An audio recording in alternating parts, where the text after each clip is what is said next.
ప్రియమైన వారలారా, యేసుక్రీస్తు నామమున మీకు నా ప్రేమపూర్వక శుభాకాంక్షలు. ఈ ఉదయకాలము ఎలా ఉన్నది?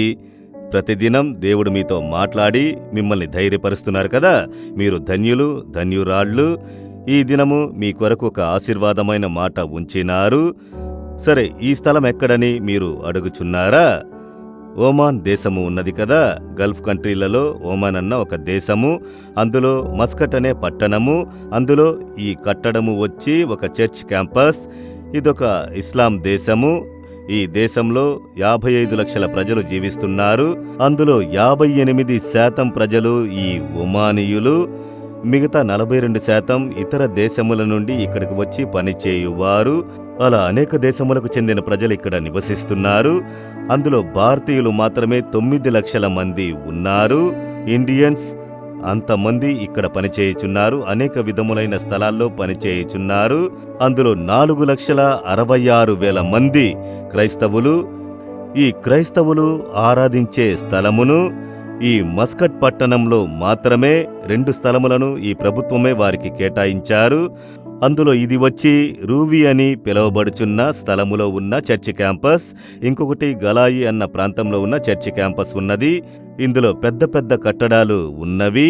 వెనక చూస్తున్నారా? ఈ విధంగా అనేక కట్టడాలు ఉన్న ఈ సరిహద్దులలో క్రైస్తవులు ఆరాధించుకోవచ్చు. ఇక్కడేమో అనేక భాషలలో ఆరాధన జరుగును. తమిళములో, మలయాళములో, తెలుగులో, కన్నడములో, ఉర్దూ భాషలో, ఆంగ్లంలో కూడా అనేక డినామినేషన్స్. ఆశ్చర్యమైనదేంటో తెలుసా? 90 సంఘ శాఖల వారు ఇక్కడ ఆరాధించుచున్నారు. ఇక్కడే కాకుండా ప్రక్క పట్టణాల్లోనూ ప్రతి పట్టణములోనూ సంఘాలు ఉన్నవి. సోగ్గాడు అనే స్థలంలో, ఇబ్రి అనే ఈ స్థలములో, ఇబ్రైడ్ అనే ఈ స్థలములో, ప్రతి పట్టణంలో దేవుని పిల్లలు క్రైస్తవులు కూడి ఆరాధించుటకు స్థలమును వారికి కేటాయించారు. ఇది ఒక ఇస్లాము దేశమైనను కూడా అన్ని మతస్థులకు సమానమైన హక్కు ఇవ్వబడినది. క్రైస్తవులకు ఈ స్థలమును కేటాయించారా? దీని వెనకనే హైందవులు వారు వచ్చి మ్రొక్కుకొనుటకు హిందూ గుడి కూడా ఉన్నది. దాన్ని వారు ఉపయోగించుకున్నారు. ఇక్కడ అనేక సంవత్సరాలుగా పనిచేయుచున్న ఒక హిందూ సహోదరుణ్ణి నేను దర్శించుటకు అవకాశం కలిగింది. ఆయన నాతో మాట్లాడేటప్పుడు చెప్పారు, ఇదొక మహమ్మదీయుల కంట్రీ అయినను అన్ని మతస్థులను ఒకే విధంగా ప్రేమిస్తున్నారు. ఆ మత వేర్పాటు వాదము, ఆ మత పిచ్చిని రెచ్చగొట్టే కార్యము ఇక్కడ వారికి లేదు. ఈ రాజు పరిపాలనలో ప్రజలందర్నీ ఒకే విధంగా ప్రేమించుచున్నారు. అప్పుడు ఇంకొక ఆశ్చర్యమైన కార్యం చెప్పారు. ఇండియాలో బాబర్ మసీదును పడగొట్టారు కదా, అది ముస్లింలకు ఒక ముఖ్యమైన గొప్ప మసీదు.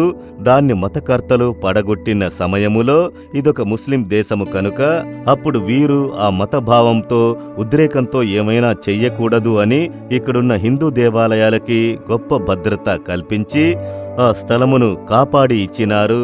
ప్రభుత్వమే దాన్ని కాపాడి ఇచ్చిందని చెప్పారు. ఆ విధముగా ఒక సర్వాధికారి పరిపాలన కాకుండా అందర్నీ ప్రేమించి నడిపించే ఒక అద్భుతమైన ఒక ప్రభుత్వం ఇక్కడ ఉన్నది. ఈ దేశంలో ఉన్న ప్రజలు సుభిక్షముతో, సమాధానముతో నెమ్మదిగా జీవించడం చూడగలుగుచున్నాము. సరే, ఈ దినం దేవుడు నాకు ఏ వాక్యమును ఉంచినారు? 27వ అధ్యాయం 6వ వచనములో ఒక భక్తుడు చెప్పుచున్నారు, నన్ను చుట్టుకుని ఉన్న నా శత్రువుల కంటే ఎత్తుగా నా తల ఎత్తబడును. నా తలను దేవుడు పైకెత్తును.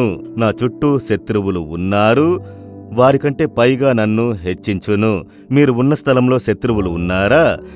మీరు నివసించే స్థలంలో, పనిచేసే స్థలంలో, సేవ చేసే స్థలంలో, బిజినెస్ చేసే స్థలములో ద్వేషం కలిగిన శత్రువులు ఉండి ఉంటారు. వారి మధ్య మీరు తగ్గిపోవలసిన అవసరము లేదు. మీ తల ఎత్తబడును.